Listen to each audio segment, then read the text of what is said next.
All right, so we are now live. I hope you're ready. Okay. Awesome. Awesome. So, welcome to the Cool Data Project Show. I am Kristen Kerrer, a developer advocate for Comet, where with one function you can make your ML training runs reproducible. And this is the Cool Data Project Show, where I interview practitioners in ML, DL, and AI about projects that they're working on.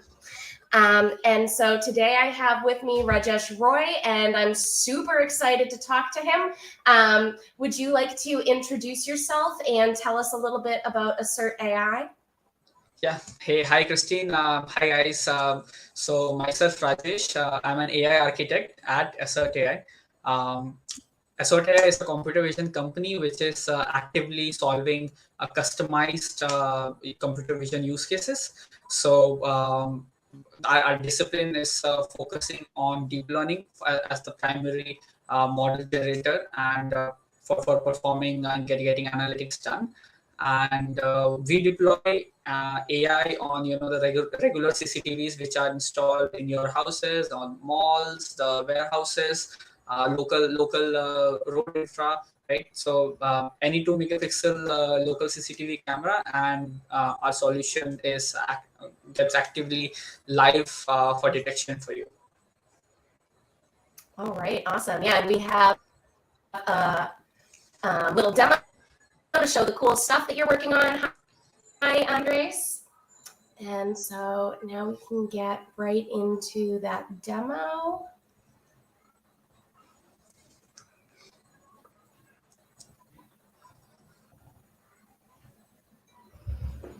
Where's the play button?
All right, awesome. So there was obviously a ton there, and you already know that the fire is my favorite part. Where did you get those fire videos on YouTube? Oh.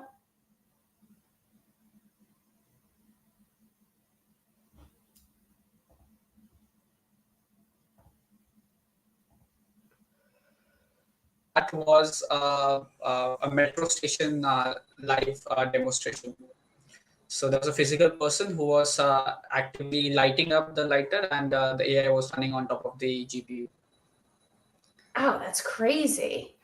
And then what is that air toxicity that was in there? Uh, so, uh, Basically, along with fire, we are also doing the smoke idea, right? And just trying to do a volumetric analysis of how much space is there in the frame, how much of that is covered with smoke, and doing some maths to rate it in the toxicity. That's awesome. That's awesome. And so is this was this a personal project or was this for one of your clients?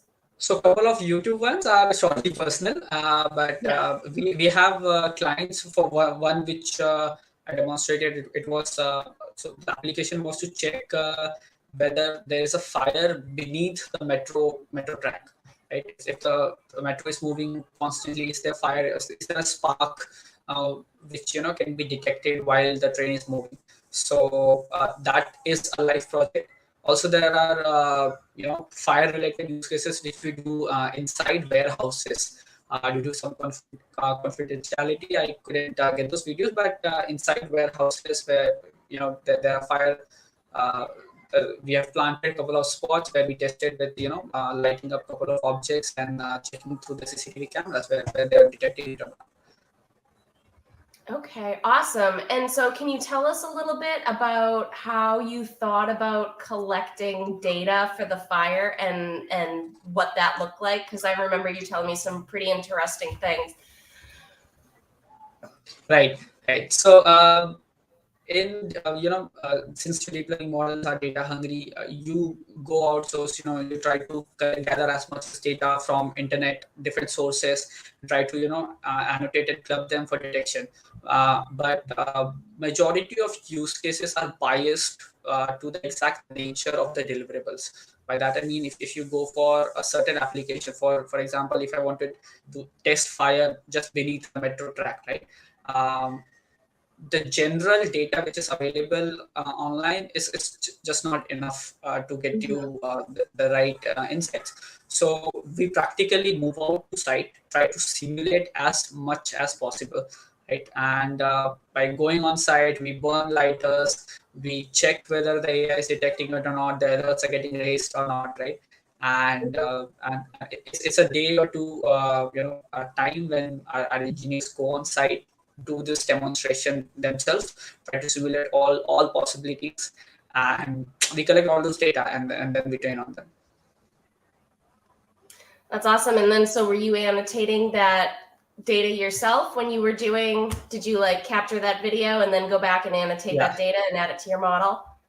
Yes. So we had a decent enough working model, right? But the small lightings which come out of your hand lighters and the matchstick and all, right? They sometimes may not get detected, and somebody's just trying to fire it up, and it should raise an alert to you, right? So all these scenarios, if they're not available, we go to create the data on site, and that's how accuracy can be improved to a higher level. Okay. And so is the hope to completely replace using fire detectors, or would you use them both? And like, sort of, where are you in that journey of like getting to the end goal? Right. So, there are sensors, like you mentioned, right? There are already fire alarm sensors which detect the instances and give you alert, right? But they're having a certain threshold, right? A certain intensity has to reach to them so that they can raise an alert, right? If I just want to light up a simple lighter, just a matchstick, it might not give me an alert till I take that fire, put it near to the sensor for some seconds, and it senses that heat. With AI, with computer vision, the CCTVs can quickly see if there is a fire activity or not, and Mhm. it can be a faster alert system as compared to a sensor which is installed. Right. So so like a use case might be if I'm cooking something on the Right, stove and there's no right, fire, but there's a right, lot of smoke, right, it right. doesn't detect the fire, so it won't go off rather than Exactly. like, okay, perfect. Yeah, Right. that's really interesting. And then, so what model are you using for that, and what can you sort of tell us about the methodology? So, we have used a combination of both. We have used image processing, we have used detections as well. So, with image processing, what we do is each frame is having its RGB values at every time, right? So, if you check fire, it's basically, the RGB will have higher value of R, right? Mm-hmm. And G and B will be fluctuating in some Oh. yeah BNG will be fluctuating between 50-60 pixels, right? And that's where you can just take average of the pixels, and just you can say that, okay, if so much of area is giving high red pixels, right, it is probably a fire, right? And certainly you don't need to annotate so much of data, you don't need to probably go out and create a lot of instances, and it can still work for you. But in practical testing, it works sometimes, but sometimes if a person is coming with a red dress, if someone is really want to go with a red dress out loud and stand in front of the camera, it will change the pixel values, and Mm-hmm. your system may go false.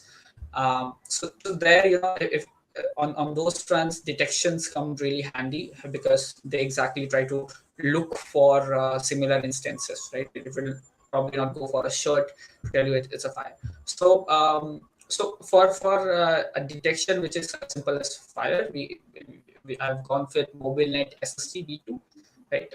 It just does it beautifully. It's a ResNet 10 based model, right? We also tried ResNet 32, going with ResNet 50, um, and some of the YOLO models as well, the tiny ones. But yeah, the lighter one, the MobileNet SST V2, worked pretty well for this one. So yeah. All right. And so did you actually play with people in red clothes, and you got false positives, and are there things that you're doing to try and mitigate that? So at client's place, you're asking? Just with the fire, and you were talking about if a woman had a red dress, like, was that an instance that you actually saw false positives, and then have you been playing with trying to stop that? So no, we did not purposefully send somebody with a white or red shirt moving over there. That would be acting a lot crazy for the for the instance. But there are people who keep on, they walk and pass around you, right? And with after deployment, when we go for sanity checks, and we see how it is performing before giving it as a deliverable, right? Then we see that there are some instances where if a person would walk with a red dress or something, it will just start to detect it also.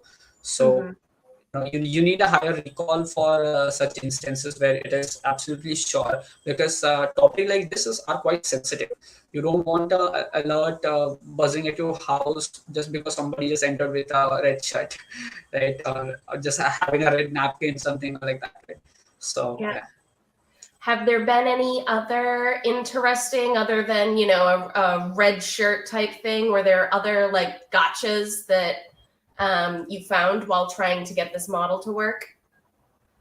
So actually, we have seen this type of instances only. Other than that, the warehouses where these solutions are deployed right now, and the area where we are doing such stuff, they are having quite a lot of open stuff, right? To make sure that there is no random object coming which may look like a fire. So so Okay. far so good. Yeah, and so this is actually deployed right now in some warehouses. Yeah. The solution has been deployed at warehouses. So there's a random story that some of our engineers, they kept the papers on the floor.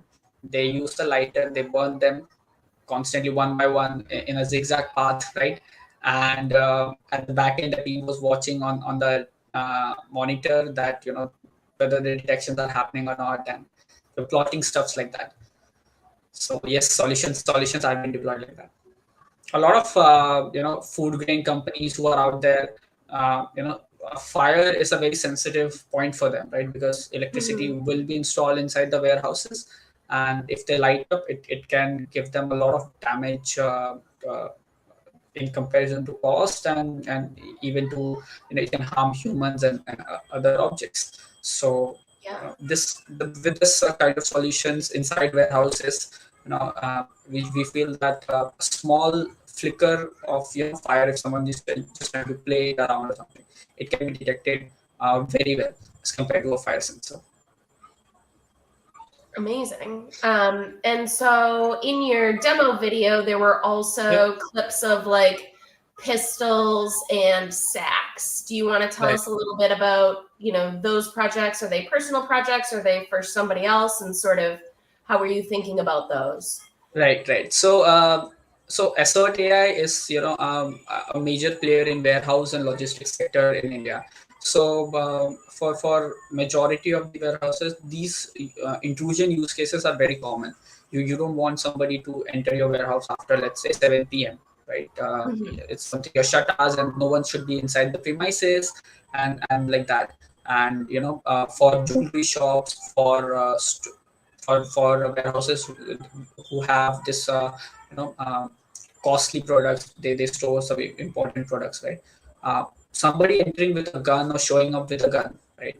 It's a dangerous sign, right? So we have our solutions which are running for gun detection, left baggage detection. If you just, a person is moving with a bag, left it somewhere and just walked away for a longer time, and the bag is sitting there for, let's say, 5 minutes or more, right? So somebody has to be alerted in this scenario, right? And Mhm. that's where, the cameras are aligned in a way that it's tracking the bag. If it is there for more than 5 minutes, it quickly raise an alarm to the supervisor saying that, hey, this baggage is, unattended, and you need to check it, like, who has kept it, or who to whom it belongs. So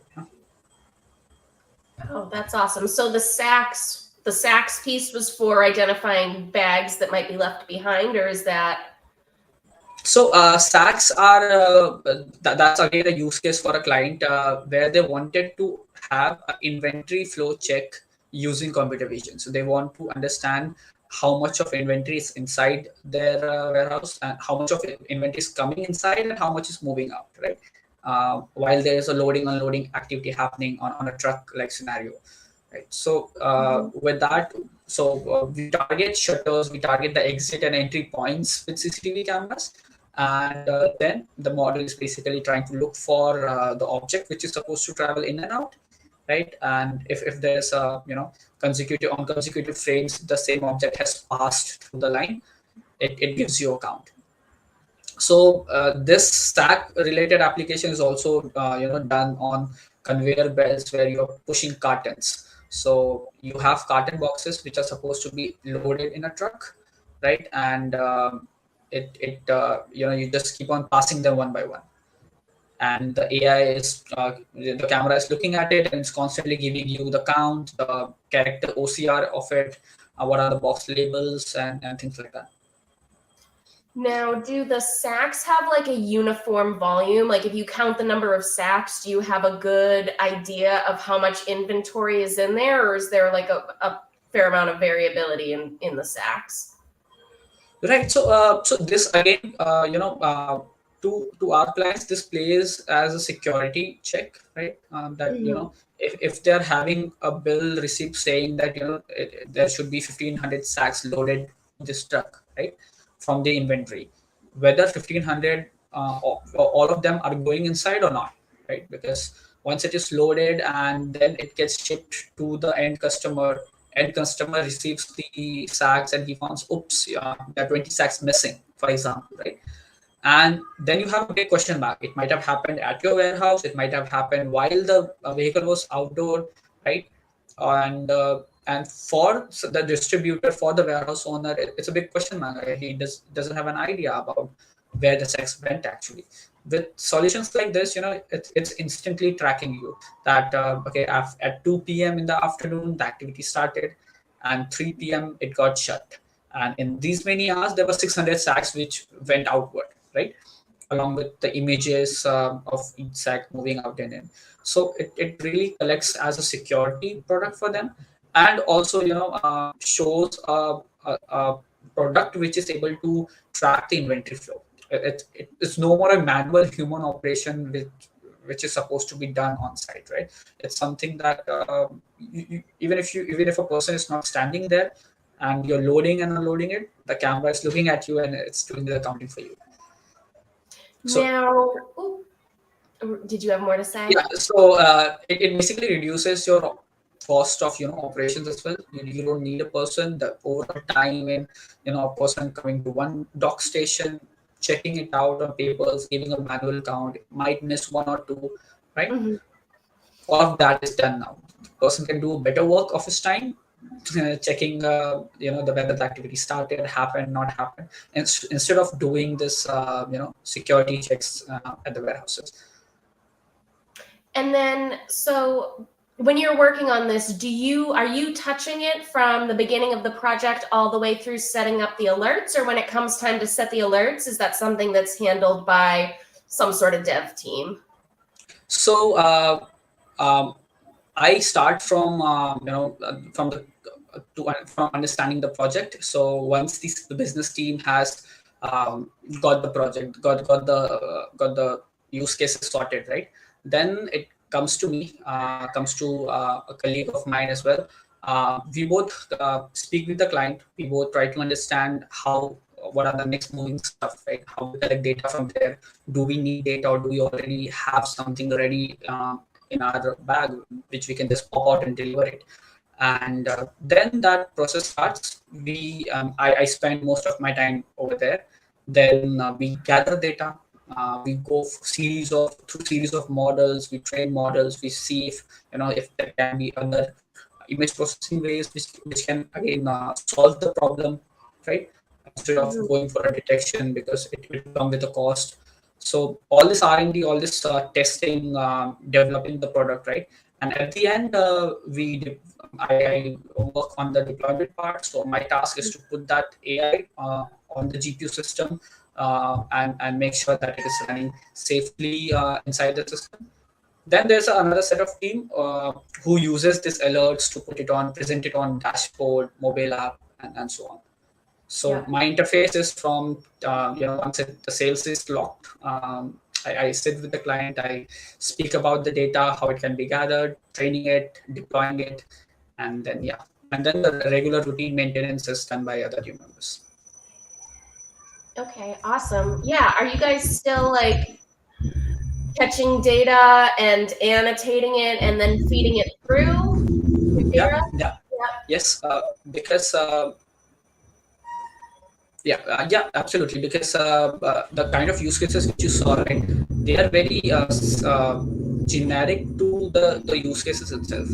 Like, I'm not sure if the stacks which are, so how CNN works, right? They try to find out some features out of the image samples, and and try to relate their confidence on top of it, right? So the stack video which you saw had a bent, because people were carrying it on the shoulders, right? Some clients might have it for a straight flat sack, right? It may be on a belt which is constantly moving and all, and the model might not give 95% of confidence on each sack for this use case, right? So that's where we will have to again retrain the model, adding up more data. But the target is always like with more number of customers coming with a similar set of use case, right? We collect all of that and try to create something, some model of our own, which is ready for detection of sack, detection of fire, detection of intrusion, detection of weapon, right? So these are the places where a team has curated a lot of energy together and built up models which are ready to deploy in 1 week's of time with your customized use cases. Okay, so then like all of your use cases, are you still trying to improve those models, or is it more just like maintaining the models in production? So I'll ask, why don't you guess the threshold accuracy a client would want in India? I mean, what they want and what they get are probably two wildly different things. So that's where the team has to improve the model as well, because what they get and what they expect has a difference in it. Yep. So even after deploying it, if scenario changes, the setup changes inside their infra, right? We have to look for the false positives and think on Mhm. how we can keep on reducing them. Right? So again, the threshold, we set it to 90 to 95%, 97%, right? Oh, that's And awesome. Yeah, yeah, good for yeah, you. and if yeah, and if we come to that threshold constantly, like for 10, 20 intervals of time, when testing is done and regularly, we can say that, at least I can take a nap tonight and check back tomorrow morning. I don't have to be awake all night to do the testing again. Awesome. And so we swing back and talk about what are the algorithms that you're using for like the SAC or the pistols?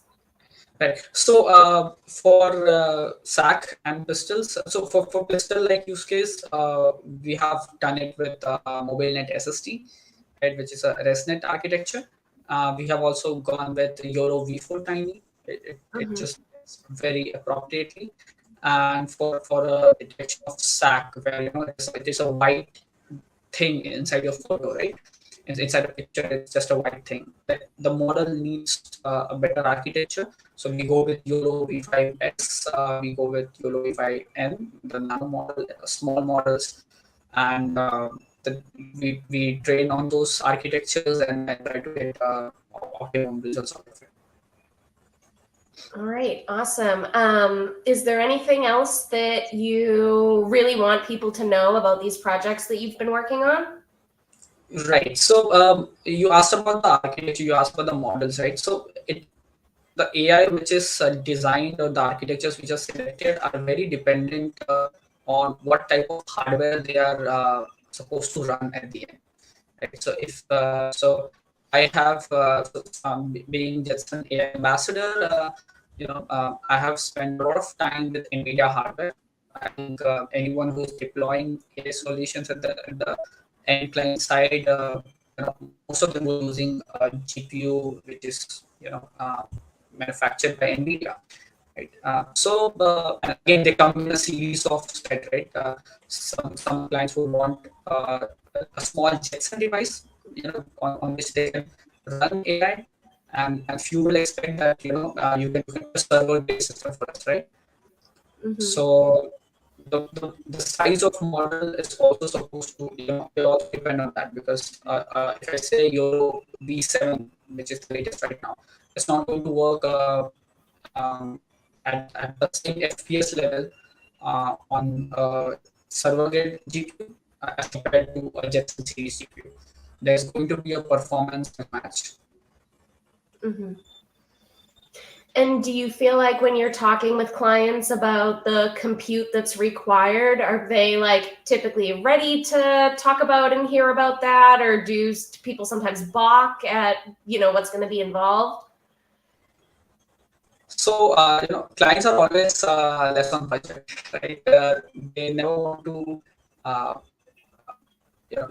they will always look for, how for what less cost we can create a solution and we can deploy it, right? So, so it always comes into picture. We will always speak about, what at what less cost we can provide in comparison to us hardware architecture and overall AI software.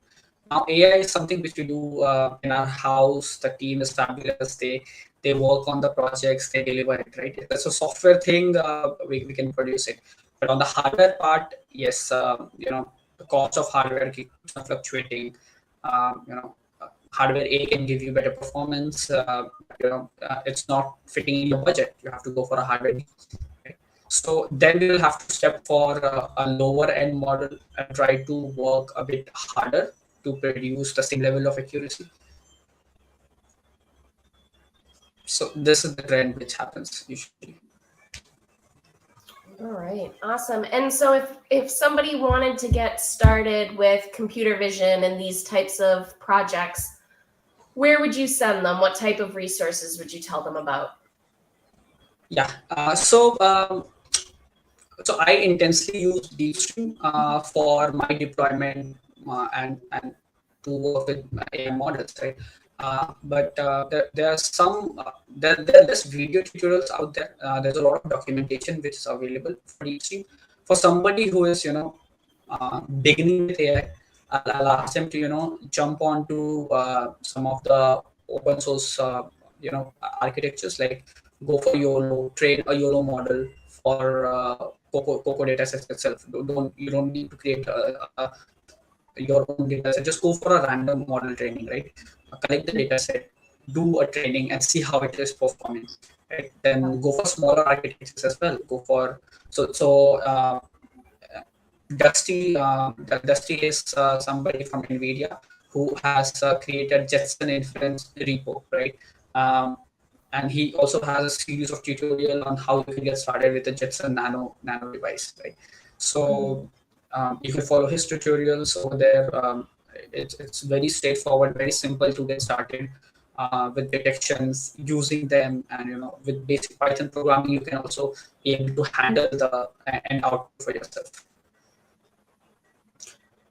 All right. And for someone who is an intermediate already knowing how to train a model, I'll suggest them to invest more of their time on the GPUs, because your software is supposed to work on the hardware.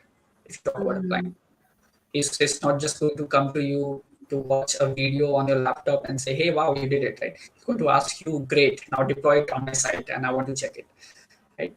For that attitude, you need to understand that the model which you're training, is it compatible? Is it good enough to get deployed on that hardware, right? And that's where you need to have understanding of GPU a lot intensively, right? So use as many GPUs as you can on AWS, on Google platform. Right? If you're students, just go for free licensing, right? Just use all those credits as much as you can, right? And invest a lot of performance check on the GPU front. Talking about the architecture, what ideally you should follow, I will personally recommend, if you guys can do Tau. Tau is a adapt and optimization toolkit from NVIDIA. Over there, you can again train models. They are not regular PyTorch models or darknet models. They are ETLT models. That's a special format which NVIDIA prefers. Go for Tau, learn on how to integrate Tau with DeepStream, right? And then try to use that analytics in some of the way. Just populate some flashes on the screen. Just try to um, just try to alert yourself. For example, you did, right? You posted recently that you had a system which is alerting you if your daughter's bus is coming around, right?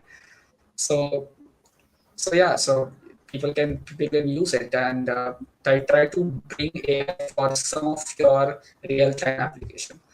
That's going to benefit in you in an entire pipeline.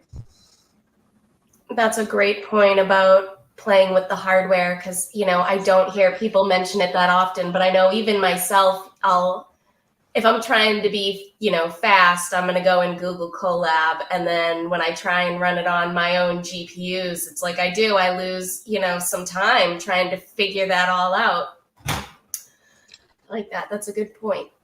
And so where can people find you if they want to follow you online? So it's LinkedIn. I daily come online. I do spend some of my time on LinkedIn. So always open to connect with people who are looking for mentorship, looking to share idea, discuss idea, bring something new, collaborate, and all. So I'll be just a DM away. Maybe it can take a day's time for me to revert back, but surely that's the place I'll always revert back. All right, awesome. Well, thank you so much for joining and telling us about the really cool projects that you're working on.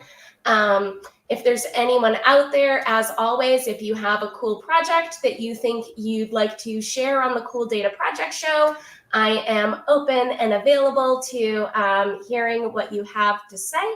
Rajesh, do you have anything you want to leave us with? Actually, so you know that I started just a couple of years back, right? And with time, I've been able to do some of this cool stuff.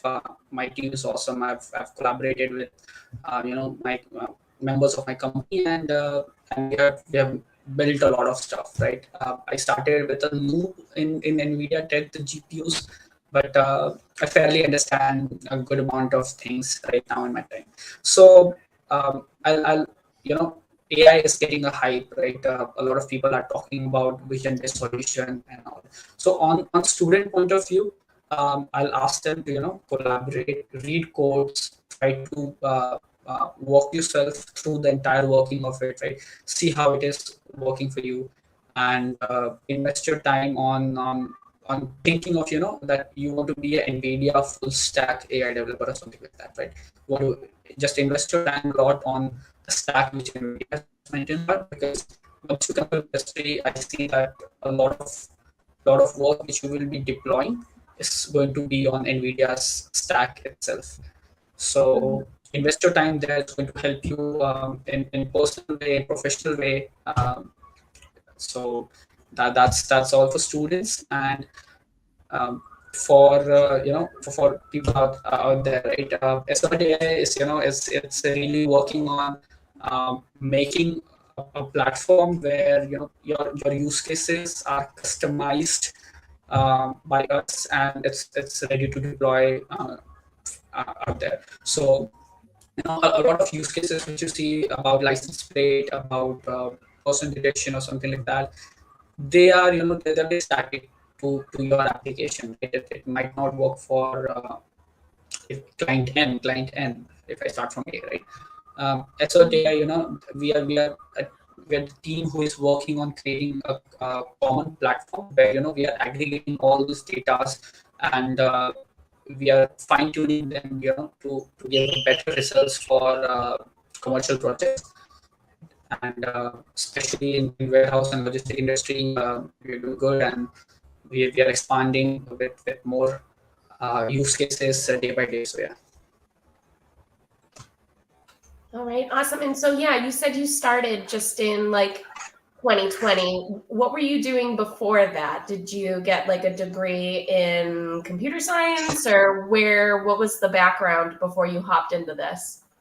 So I was doing my graduation degree. So I was an undergrad at that period.